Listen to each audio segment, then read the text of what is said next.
Et voici donc maintenant des douleurs, des radiographies venant de patients ayant des arthralgies de rythme inflammatoire ou des arthrites.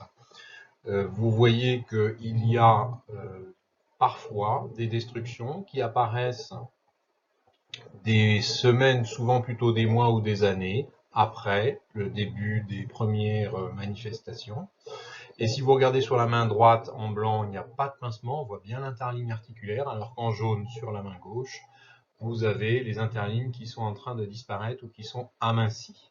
On a aussi juste en dessous en vert la déminéralisation, alors que je vous ai dit précédemment que sur les arthralgies de rythme mécanique, avec le temps, apparaissait une densification sous le cartilage, sous l'interligne. Enfin, vous pouvez aussi, dans le rythme inflammatoire, quand il y a des destructions, avoir apparaître des géodes qui sont généralement plus petites et généralement très proches du cartilage. Enfin, vous voyez absolument en bleu, pas d'ostéophyte.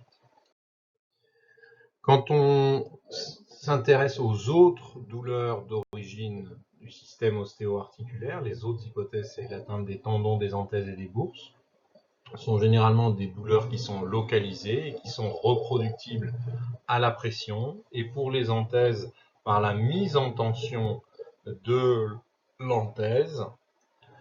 Les tendinopathies sont présentes au niveau d'un certain nombre de localisations, notamment le tendon d'Achille que vous connaissez tous, mais aussi le moyen fessier qui est à droite, la patte doigt qui est localisée au niveau du genou, sur la partie interne, ou l'aponévrose plantaire que vous avez en dessous. Il y a un fascia avec un tendon, et donc il peut y avoir des douleurs et donner ce qu'on appelle l'épine calcanéenne.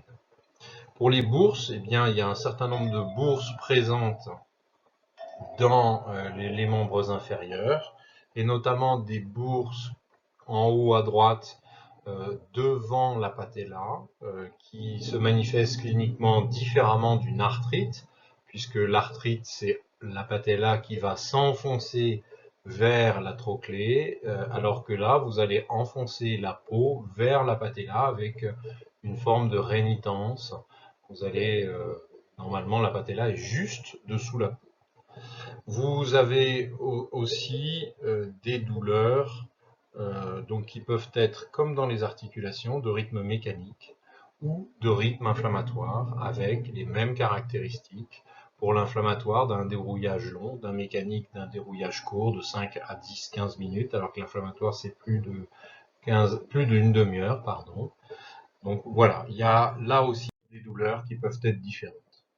Les douleurs osseuses sont généralement dans un contexte évocateur, généralement dans un contexte de fracture.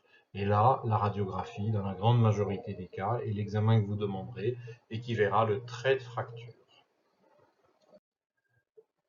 Le système nerveux va lui aussi donner des douleurs dans les membres inférieurs. Alors, c'est des douleurs complètement différentes de douleurs que vous avez vues précédemment, qui ressemblent à des coups de poing, de la torsion, peut-être parfois un coup de couteau, un coup de poignard. Là, dans le système nerveux, les douleurs sont très particulières parce qu'elles ressemblent à des brûlures, des décharges électriques, un engourdissement, un fourmillement, qui est vraiment très caractéristique de l'origine neurologique des douleurs. C'est bien entendu le système nerveux périphérique qui est beaucoup plus souvent en cause que le système nerveux central.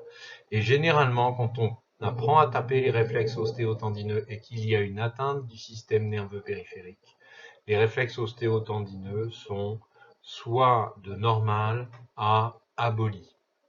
Alors que dans l'atteinte du système nerveux central, généralement, ils sont augmentés, plus vifs. Donc il y a principalement 5 grands tableaux. Ces 5 grands tableaux peuvent être localisés de façon assez systématique en suivant le trajet de l'influx sensitif. Et on commence par une atteinte du nerf. J'oublierai le tronc nerveux, le plexus nerveux, pour être simple, et l'atteinte du nerf s'appelle une neuropathie, et la douleur venant de la structure nerf s'appelle une névralgie. Alors il y a trois grands tableaux de ces neuropathies. La mononeuropathie simple, c'est un seul nerf, et généralement la plupart des nerfs étant sensitifs et pas purement moteurs, vous allez avoir une zone où il y a une hyposensibilité ou des douleurs de type neurologique, et c'est à partir d'un schéma qui vous dit quelle partie, quel dermatome, donc quelle partie de peau est innervée par chacun des nerfs, et bien ça vous permettra de le repérer. La deuxième, c'est une polyneuropathie, donc qui touche plusieurs nerfs. Généralement, ça donne au niveau des membres inférieurs une atteinte en chaussettes. Et donc en dessous, comme s'il y avait des chaussettes, en dessous de ces chaussettes, les gens vont pas bien sentir, au moins sur un des modes de sensibilité. Et enfin, vous avez la troisième atteinte, qui est la mononeuropathie multiple ou multinévrique, qui va toucher plusieurs nerfs au hasard, autant aux membres supérieurs qu'aux membres inférieurs. Et donc là, vous allez avoir comme une mononeuropathie, mais vous allez avoir plusieurs dermatomes touchés au hasard, et généralement, c'est une atteinte qui est plutôt asymétrique, et non pas symétrique comme à la polyneuropathie précédente. La deuxième atteinte en remontant, par lequel l'influx sensitif va passer, c'est les racines. Alors là, les racines, vous connaissez absolument toutes et tous une atteinte des racines, c'est la sciatique. Et la sciatique est la principale monoradiculopathie, et ce qui la caractérise, c'est l'existence d'une douleur en trajet dans les membres inférieurs. Vous verrez sur le schéma un tout petit peu plus tard.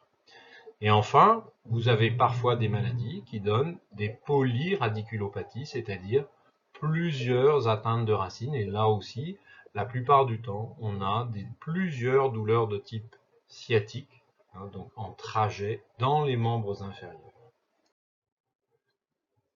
Voilà le schéma qui va vous permettre de voir globalement l'atteinte du système nerveux et les deux grands systèmes nerveux. Alors là, c'est sur le versant trouble de force moteur, mais vous voyez qu'il y a le nerf, la racine, et j'ai volontairement oublié le ganglion parce que c'est pas quelque chose qu'on voit souvent. Je pense que c'est vous encombrer que de vous apprendre ça. Voilà. Alors, vous avez en jaune à droite les éléments qui sont les plus importants pour différencier sémiologiquement les éléments, les origines des douleurs. Alors, bien entendu, plaque motrice et muscle, généralement ne donnent pas de douleur, sauf peut-être pour le muscle, mais c'est un petit peu particulier, donc on va l'oublier. Voilà les dermatomes.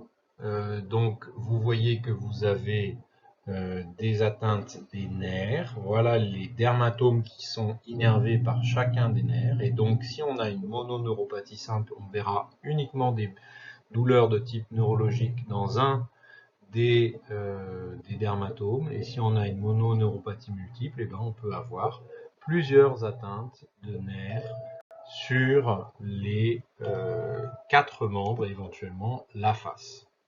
Vous en avez un exemple à droite.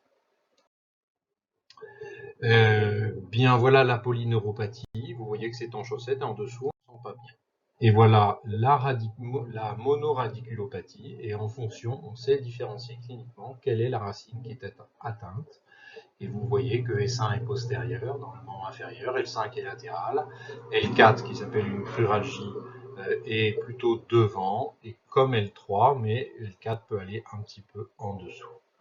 Alors, voilà, et la monoradiculopathie liée à une lombosciatique, et bien généralement, il y a une douleur aussi rachidienne, et des choses qui vous permettront de dire que la radiculalgie vient du rachis.